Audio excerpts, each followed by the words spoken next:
ধ্বংস করা হচ্ছে।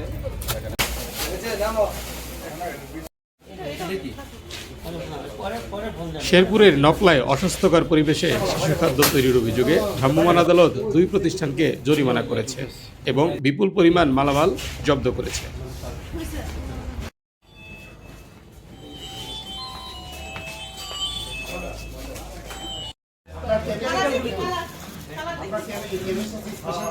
বৃহস্পতিবার দুপুরে উপজেলার পূর্ব চিথলিয়া ও জামালপুর এলাকায় ভ্রাম্যমাণ আদালত পরিচালনা করেন নকলা উপজেলার সহকারী কমিশনার ও নির্বাহী ম্যাজিস্ট্রেট সাদিয়া আফরিন অ্যানি।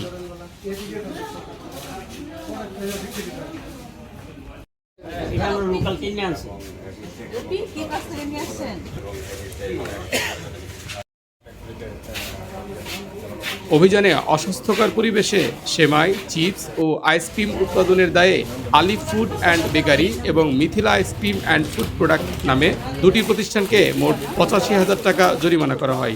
একই সঙ্গে বিপুল পরিমাণ পণ্য জব্দ করে পরে বিনষ্ট করা হয়।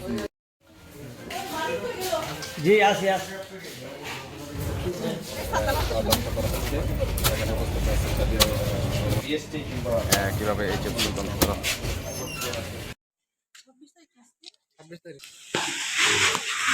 ভ্রাম্যমাণ আদালত সূত্রে জানা যায়, দীর্ঘদিন ধরে প্রতিষ্ঠান দুটি অস্বাস্থ্যকর পরিবেশে শিশু খাদ্য উৎপাদন ও সংরক্ষণ করছিল।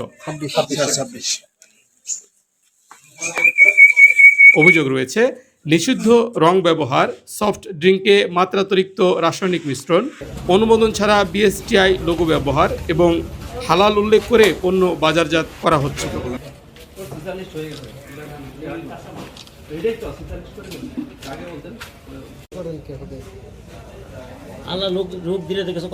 নির্বাহী ম্যাজিস্ট্রেট সাদিয়া আফরিন অ্যানি জানান, অনুমোদন ছাড়াই বিএসটিআই লোগো ব্যবহার নিরাপদ খাদ্য আইনের গুরুতর লঙ্ঘন।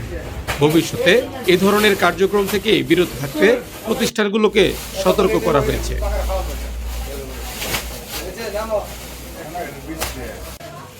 অভিযানে বিএসটিআই কর্মকর্তা, আইন শৃঙ্খলা বাহিনীর সদস্য ও সাংবাদিকরা উপস্থিত ছিলেন।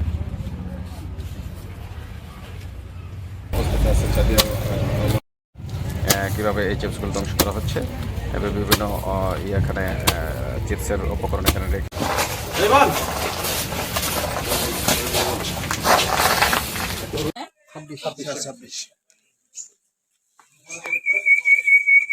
ইনফোজা ডেস্ক।